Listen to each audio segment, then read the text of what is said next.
Organic chemistry एक ऐसा subject रहा है जो कि आपको काफी ज्यादा परेशान करता आ रहा है। क्लास 12 में आपको ऑर्गेनिक केमिस्ट्री में और ज्यादा दिक्कत हो सकती है, क्योंकि क्लास 12 की केमिस्ट्री में as compare to class 11 double chapters हैं। आप बेशक बहुत ज्यादा मेहनत करते हैं, आप नेम रिएक्शंस को याद करते हैं, आप इफेक्ट्स को याद करते हैं, आप अलग अलग तरह की स्ट्रेटेजी बनाते हैं ऑर्गेनिक केमिस्ट्री को पढ़ने के लिए, और आप आखिर में क्या करते हैं, ऑर्गेनिक केमिस्ट्री को रखते हैं। तो आज की मेरी वीडियो आप सभी क्लास 12 स्टूडेंट्स के लिए बहुत ज्यादा इंपॉर्टेंट है, क्योंकि मैं आपको ऐसे 5 सीक्रेट स्टेप्स बताऊंगा, अगर आपने उनको फॉलो कर लिया तो आप ऑर्गेनिक केमिस्ट्री में आप बहुत अच्छे नंबर लाएंगे, ऑर्गेनिक केमिस्ट्री आपको बहुत अच्छी लगेगी, और जो मेन थिंग है, जो इंपॉर्टेंट थिंग है कि ऑर्गेनिक केमिस्ट्री आपको बहुत अच्छे से समझ में आएगी। भले आप नेम रिएक्शंस को याद कर लेते हैं, आप उसको लिखकर देख लेते हैं, लेकिन जैसे जैसे समय बीतता है, पेपर्स करीब आते हैं, आप ऑर्गेनिक केमिस्ट्री को भूल जाते हैं, आप नेम रिएक्शंस को भूल जाते हैं, आप इफेक्ट्स को भूल जाते हैं, आप एजेंट्स को भूल जाते हैं, और जब आपका बोर्ड एग्जाम आता है तो आते आते बोर्ड एग्जाम आते आते पूरी ऑर्गेनिक केमिस्ट्री साफ हो जाती है। ये मेरी बहुत इफेक्टिव वीडियो है, आप सभी क्लास 12 स्टूडेंट के लिए बिल्कुल बेसिक से एक ऐसा रोड मैप लेके आया हूं जो कि आपको ओसी दैट इज ऑर्गेनिक केमिस्ट्री में बिल्कुल प्रो बना देगा। मेरे सिर्फ ये 5 तरीके आप इनको अपनाना। इस वीडियो में आपको ये बताऊंगा कि आपको ऑर्गेनिक केमिस्ट्री को पढ़ना कैसे है, स्टेप 1 क्या होगा, स्टेप 2 क्या होगा, स्टेप 3, स्टेप 4 और स्टेप 5, कैसे आप ऑर्गेनिक केमिस्ट्री का पैटर्न को समझ सकते हैं, कहां से आपको ऑर्गेनिक केमिस्ट्री स्टार्ट करनी है, और कैसे कैसे आपको अपना पहला कदम, दूसरा कदम, ऐसे ऐसे आपको अपने कदम किस प्रकार से रखने हैं जिससे कि आप उसी में ऑर्गेनिक केमिस्ट्री में आप महारत हासिल कर सकें, जिससे कि आपको ऑर्गेनिक केमिस्ट्री आपको मतलब ऑर्गेनिक केमिस्ट्री से आपको डर ना लगे। तो बहुत इफेक्टिव वीडियो, तो बिना किसी देरी के मैं इस वीडियो को शुरू करता हूं। तो मैंने यहां पर अपने बोर्ड पे लिखा हुआ है कि pro in organic chemistry class 12। Students, मेरा मानना है कि क्लास 11 से ही ऑर्गेनिक केमिस्ट्री आप पढ़ने लगते हैं, लेकिन क्लास 12 पे जब आप पहुंचते हैं तो क्लास 11 के कंपैरिजन में जो क्लास 12 के जो चैप्टर्स है वो डबल हो जाते हैं। तो सबसे पहला टॉपिक या सबसे पहला पॉइंट मैं स्टूडेंट्स लेकर आया हूं, और ये जो मेरी वीडियो है ये सिर्फ क्लास 12 स्टूडेंट्स के लिए तो हेल्पफुल है ही है, साथ ही साथ ये मेरी वीडियो बहुत बहुत इंपॉर्टेंट है जेई स्टूडेंट्स के लिए, बहुत इंपॉर्टेंट है नीट स्टूडेंट्स के लिए भी। तो अगर आप जेई की प्रिपरेशन भी कर रहे हैं, आप नीट की प्रिपरेशन भी कर रहे हैं, तो आपके लिए ऑर्गेनिक केमिस्ट्री को सीखना बहुत ज्यादा जरूरी, क्योंकि ये पोर्शन आपको एग्जाम से बहुत ज्यादा नंबर, बहुत अच्छे नंबर दिलाता है, और अगर आप ऑर्गेनिक केमिस्ट्री को बनाना सीख गए तो ये आपको अच्छी भी लगेगी। तो मैं पहला पॉइंट लेकर आया हूं स्टूडेंट्स कि स्ट्रॉन्ग योर बेसिक्स। बहुत सारे स्टूडेंट्स क्या करते हैं, ये अपने बेसिक्स पर ध्यान नहीं देते हैं। क्लास 11 से ही आपको ऑर्गेनिक केमिस्ट्री में एक टॉपिक सिखाया जाता है, नॉमेनक्लेचर। देखो, अगर एक फिनॉल है, अगर एक बेंजीन है, मैं आपको एक एग्जांपल बता रहा हूं कि मैं ज्यादा अब ये पढ़ाना है, क्योंकि मैं इस वीडियो में पढ़ाने नहीं, आपको समझाने आया हूं। मेरा मानना है कि अगर कोई भी, वैसे मान लीजिए आपके सामने कुछ बना, तो अगर ये फिनॉल है, अगर ये बेंजीन है, ये H2SO4 है या HCl, तो आपको उस नाम से आपको वो पहचानना होगा। तो आप क्लास 11 में अगर हैं, तो आप अगर क्लास 11 में होकर मेरी ये वीडियो देख रहे हैं, तो आप सबसे पहले एक टॉपिक पर ध्यान दें, जो कि मैंने ब्रैकेट में लिख रखा है, नॉमेनक्लेचर। अब मेरा मानना है, बच्चे कहेंगे कि सर 1 मार्क्स का आता है और 12th क्लास में ज्यादा से ज्यादा 2 मार्क्स का आता है। वो बात आपकी सही है, लेकिन आप अगर किसी को जानोगे, किसी को पहचानोगे, तो आप अपने नाम से पहचानोगे।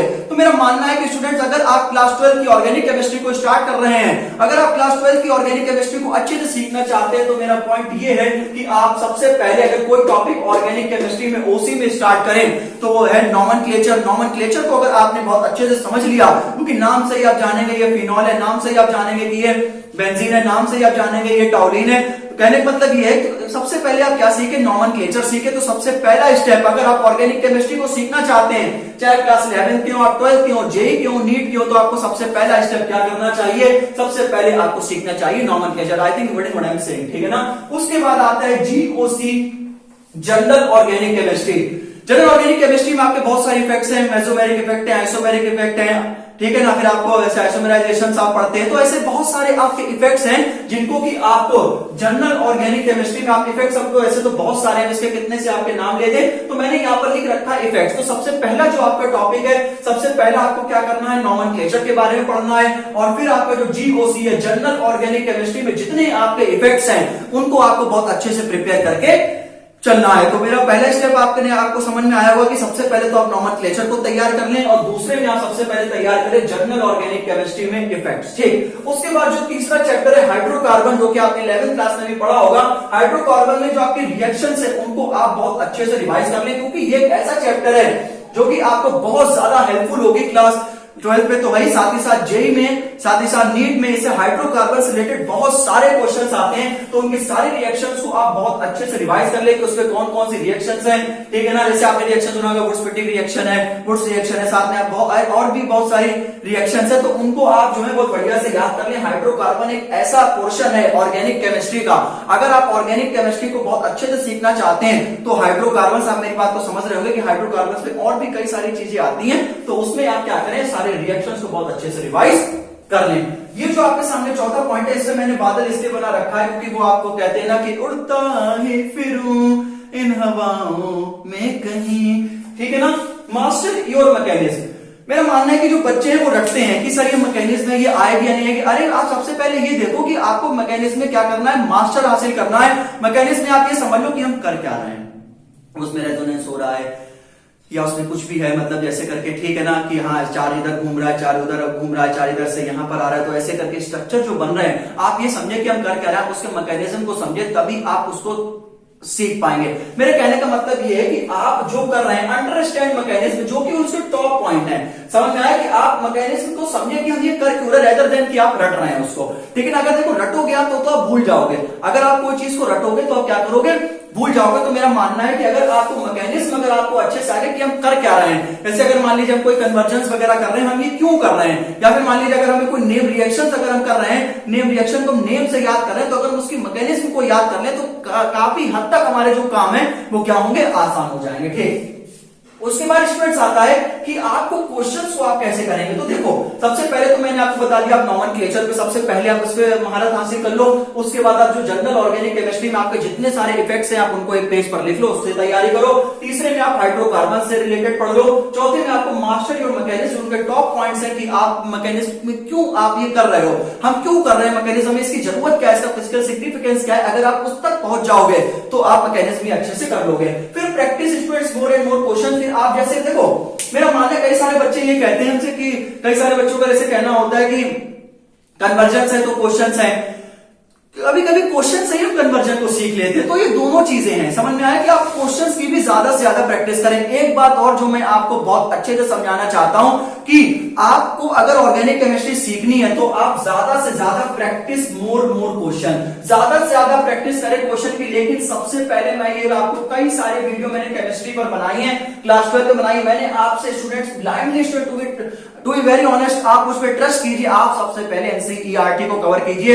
एनसीईआरटी का प्रत्येक क्वेश्चन, प्रत्येक एग्जांपल आपको केमिस्ट्री में बहुत अच्छे नंबर दिलाएगा। पीवाईक्यू आपको 95% से ज्यादा दिलाएगा क्लास 12 केमिस्ट्री में, गारंटी है बेटा, करके जाओ। तो practice more and more questions आप सबसे पहले, जो कि आपके ऑर्गेनिक केमिस्ट्री में जो आपके नेम रिएक्शंस या जो भी पूरी की पूरी ऑर्गेनिक केमिस्ट्री आपके सामने आपकी लिस्ट बनी हुई है, आप सबसे पहले बेटा आप सबसे पहले एनसीईआरटी करो, national council of education research and training. आप सबसे पहले बेटा अगर आपने एनसीईआरटी को कवर कर लिया तो सही है। उसके बाद आप देखो कौन कौन से क्वेश्चन को आप कर सकते हैं। आप सीपी लिख सकते हैं, कन्वर्जन प्रॉब्लम्स, आप आईटी कर सकते हैं, आइडेंटिफाइंग प्रॉब्लम, उसके बाद वर्ड प्रॉब्लम्स। तो कहने का मतलब ये कि आप सबसे पहले ये जो मैंने तीनों पॉइंट्स लिखे, आप सबसे पहले एनसीईआरटी क्वेश्चन कर लो, उसके बाद आप सैंपल्स लगाओ। उसके बाद अगर आप चाहते हैं तो सबसे पहले आपको कौन सी किताब पकड़नी है, सबसे पहले एनसीईआरटी और एमसीक्यू के लिए मैंने आपको कई बार बताया एनसीईआरटी एग्जाम्पलर, सही ना। उसके बाद जैसे कि मान लीजिए आप अपने लेवल को चेक करना चाहते हैं कि हाँ तो मैं बहुत अच्छे से आ गए, तो फिर आप लेवल 1 पे जाएं, फिर लेवल 2 पे जाएं, फिर लेवल 3 पे, ऐसे करके आप अपने लेवल को चेक कर सकते हैं। लेकिन आप ज्यादा से ज्यादा स्टूडेंट प्रैक्टिस को लिख कर देखो ऑर्गेनिक केमिस्ट्री का कोई शॉर्टकट नहीं है। मैंने अपनी वीडियो को स्टार्टिंग में कहा था ऑर्गेनिक केमिस्ट्री का कोई शॉर्टकट नहीं, लेकिन ऑर्गेनिक केमिस्ट्री में अगर आप मेहनत करो तो आप जरूर सीख सकते हो। देखो मेहनत तो आप सभी कर रहे हैं ऑर्गेनिक केमिस्ट्री में, लेकिन यहाँ पर दिक्कत क्या हो रही है, ऑर्गेनिक केमिस्ट्री में दिक्कत है कि तरीका ही नहीं पता लग पा रहा है, हम उसको स्टार्ट कैसे करें, हम उसको पढ़े कैसे। तो ये जो आपके स्टेप्स है, अगर आपने इन स्टेप्स को ऊपर नीचे किया तो आपको बहुत ज्यादा प्रॉब्लम होगी। अगर आपने सबसे पहले इफेक्ट पढ़ लिया, सबसे पहले मैकेनिज्म में चले गए, आप ज्यादा ज्यादा क्वेश्चन करने लगे, नहीं कर पाओगे ऑर्गेनिक केमिस्ट्री। पहले नॉमेनक्लेचर नहीं करोगे, नहीं आ पाएगा। अपने जो बेसिक आपकी स्ट्रेंथ है उसको आप पहले अच्छा करो, तब जाके आप अच्छा कर पाओगे, ठीक है ना। तो आप ज्यादा से ज्यादा प्रैक्टिस करें। एनसीईआरटी में आप कन्वर्जन प्रॉब्लम्स को लगाएं। देखिए अगर आप क्वेश्चन को लगाएंगे तो क्वेश्चन से ही आप कन्वर्जन को सीख सकते हैं, रेदर देन कि आप रिएक्शन तो सीख ही रहे, लेकिन ये भी मैंने कई बार देखा कि क्वेश्चन से ही हम अच्छा जैसे क्वेश्चन में आ गया, फिर आपने अच्छा ये भी देखा कि अरे ये तो उस रिएक्शन में भी ऐसा होता था, तो आपको क्वेश्चन से भी कन्वर्जन आप बना सकते हैं। ऐसा नहीं है कि आपको सिर्फ कन्वर्जन आप लिखे तभी वो बन सकता है, क्वेश्चन से भी बन सकता है। ठीक है ना, आप समझ रहे होंगे मेरी बात। आप प्रॉब्लम को आइडेंटिफाई करें, और जी प्रॉब्लम आइडेंटिफाई होगी कैसे, वर्ड प्रॉब्लम सॉल्व कैसे होगी, जब आप प्रैक्टिस करेंगे ज्यादा से ज्यादा क्वेश्चन को। अब प्रैक्टिस आप ज्यादा क्वेश्चन करना चाहते हैं तो आप कन्वर्जन कर सकते हैं, आप आइडेंटिफाई वाले क्वेश्चन को सॉल्व कर सकते हैं, वर्ड प्रॉब्लम से क्वेश्चन को सॉल्व कर सकते हैं। ठीक है, इसके बाद जो कि सबसे ज्यादा इंपॉर्टेंट, रिमेंबरिंग द पैटर्न। देखो जो आपके एनसीईआरटी में चैप्टर्स हैं, अगर हम बायोमॉलिक्यूल्स भी अगर जोड़ दें ऑर्गेनिक केमिस्ट्री में, तो फिर अगर आपके जो चैप्टर आपके न्यू एनसीईआरटी बुक में बेटा, उनको आप सीरियल वाइज पढ़ें। कोई जरूरत नहीं आपको अमाइंस आप पहले कर रहे हैं, कोई जरूरत नहीं कोऑर्डिनेशन कंपाउंड में, सबका बता रहा हूं कोऑर्डिनेशन कंपाउंड पहले कर रहे हैं। जो आपके एनसीईआरटी में आपका जो पैटर्न है कि जो चैप्टर दिया हुआ है, एल्केन्स एल्केन्स है, फिर जो भी है, फिर उसमें टॉपिक डिलीट हो गए वो तो खैर अलग की चीज है, जो एल्केन्स एंड एल्केन्स है, फिर एल्डिहाइड, कीटोन, कार्बोक्सिलिक एसिड है, फिनॉल वाला है, तो जो आपके चैप्टर्स दे रखे हैं सीरियल वाइज, कि अगर पहला चैप्टर दे रखा है तो आपको वही चैप्टर को स्टार्ट करना है। ऑर्गेनिक केमिस्ट्री में वो बहुत सोच समझ के एनसीईआरटी वाले किताब बनाते हैं कि आप जैसे जहां पर हाइड्रोकार्बन है, तीसरे पे मैं एग्जांपल बता रहा हूं, तीसरे पे हाइड्रोकार्बन है तो पढ़ना तीसरे पे ही है। ऑर्गेनिक केमिस्ट्री है, फिजिकल केमिस्ट्री है, खासतौर से ऑर्गेनिक और दोनों में फिजिकल की बात करें, आपको स्किप नहीं करना। ये नहीं कि हम तीसरा चैप्टर पहले पढ़ लें, बायोमॉलिक्यूल छोटा चैप्टर वो पहले पढ़ लें, नहीं। आप उसके रिमेंबर पैटर्न को आप समझें, और आप जो आपके सामने जो पैटर्न आया है उसको, उस पैटर्न को आप क्या करें, उसको आप सीरियल वाइज फॉलो करें। जो ऑर्गेनिक केमिस्ट्री में आपका फर्स्ट चैप्टर है, आप उसी को फर्स्ट पढ़ें, जो सेकंड है उसी को सेकंड पढ़ें सॉरी, जो थर्ड चैप्टर है उसको थर्ड से पढ़ें, फोर्थ को फोर्थ, फिफ्थ से फिफ्थ। तो ऐसे करके आप उसके पैटर्न को समझें। तो बस इस पैटर्न में आपको यही 5 से 6 स्टेप इस वीडियो में बताना चाहता था। जाते जाते मैं एक बार आपको रिवाइज करा दूं कि आपका नॉमेनक्लेचर, फिर इफेक्ट, उसके बाद हाइड्रोकार्बन, फिर मैकेनिज्म, फिर practice more and more question, और फिर आप उसके रिमेंबरिंग का पैटर्न। आप ये बिल्कुल भी कोशिश ना करें, चालाक बनने की कोशिश ना करें कि पहले छोटे चैप्टर्स कर लें बाद में बड़े, या फिर पहले बड़े चैप्टर कर लें बाद में छोटे। ऐसा कुछ नहीं। ऑर्गेनिक केमिस्ट्री को सीखने के लिए आपको पूरा पैटर्न फॉलो करना पड़ेगा। नॉमेनक्लेचर को नहीं सीखोगे आप फिर नहीं कर पाओगे। तो जो मैंने आपको ये 5 से 6 स्टेप्स बताए, अगर आप चाहें तो उसका स्क्रीनशॉट भी ले सकते हैं। मैंने बहुत अच्छे से आपको ये 5 स्टेप, 5 से 6 स्टेप्स मैंने आपको बताए, और ये कोई ऐसा नहीं कि बहुत टफ स्टेप्स हैं। और साथ ही साथ आप क्या कर सकते हैं, शीट्स बना सकते हैं। आप जो है शीट को बना सकते हैं, फिर आप हर दूसरे दिन तीसरे दिन आप वीकली आप उस शीट को सॉल्व कर सकते हैं। आप क्या कर सकते हैं, जैसे मान लीजिए हमें कोई रिएक्शन को सीखनी है तो आपने एक तरफ रिएक्टेंट लिखी है, फिर आपने प्रोडक्ट को छोड़ दिया। जैसे मान लीजिए अगर कोई मतलब क्लास 9 के हिसाब से बताओ डिस्प्लेसमेंट रिएक्शन है, आपने बहुत सारे रिएक्शंस को लिख लिया। अब आपने क्या किया, बहुत सारे क्वेश्चंस की आपने प्रैक्टिस कर ली, उसके बाद आप प्रोडक्ट को लिख रहे हैं। 1 हफ्ते बाद लिखो, 2 हफ्ते बाद लिखो, 4 दिन बाद लिखो, मतलब ऐसे करके आप अपनी शीट्स को बना सकते हैं। ऐसे बहुत सारे चैप्टर्स हैं केमिस्ट्री जिसमें फॉर्मूले हैं, तो आप उन फॉर्मूलों की शीट बना सकते हैं कि कैसे आपने 40 पेज का जो चैप्टर है या 30 पेज का जो चैप्टर, कैसे आपने उसको 2 से 3 पेज में कन्वर्ट कर दिया। वो चीट शीट भी उसे कहा जाता है। तो ऐसे करके आप अपनी स्ट्रेटेजीज को बना सकते हैं। लेकिन जो आपका पैटर्न है ऑर्गेनिक केमिस्ट्री में, खास तौर से आपको ऑर्गेनिक केमिस्ट्री का जो पैटर्न है वो तोड़ना नहीं है। पहले आप रिएक्शन को क्या करें, देख लें कि अच्छा हाँ ए को हमने ऐसे करा, A+B जो है वो बनाया है C+D, तो ऐसे करके आप पहले देखें, उसके बाद उसको समझ ले, फिर दूसरे तीसरे दिन उसको बिना देखे लिखें। अब दूसरे तीसरे दिन बिना देखे लिखें। ऑर्गेनिक केमिस्ट्री में आप जितने ज्यादा प्रैक्टिस करेंगे, पहले एनसीईआरटी, अगर एनसीईआरटी अगर आपसे नहीं हो रही है तो आप कोई दूसरी किताब पे ना भागें, आप कोई सैंपल पे ना भागें, आप कोई प्रीवियस ईयर पे ना भागें। सबसे पहले जो आपका जो मेन मोटिव है, मेन मोटिव क्या है कि एनसीईआरटी, आप पहले एनसीईआरटी किताब को लगाएं केमिस्ट्री में, और अगर आप एनसीईआरटी को कर लेते हो, साथ ही साथ अगर आप सैंपल प्रीवियस ईयर लगा लेते हैं, 6 से 7 साल के बहुत अच्छे बहुत प्यारे नंबर आएंगे। आप मेरी इस बात को समझो। तो इसी के साथ मिलता हूं नेक्स्ट वीडियो में। आई होप आपको सबको समझ में आया होगा। एक बहुत अच्छा सा कमेंट है जिससे मुझे मोटिवेशन मिल सके। आपने मेरी इस वीडियो से क्या सीखा, कि आपको वास्तव में मेरी वीडियो इफेक्टिव लगी, तो एक बार कमेंट करके जरूर बताएं। मिलता हूं उसी प्रकार से बेटा नेक्स्ट वीडियो में। अपना ध्यान रखें। Take care and bye bye.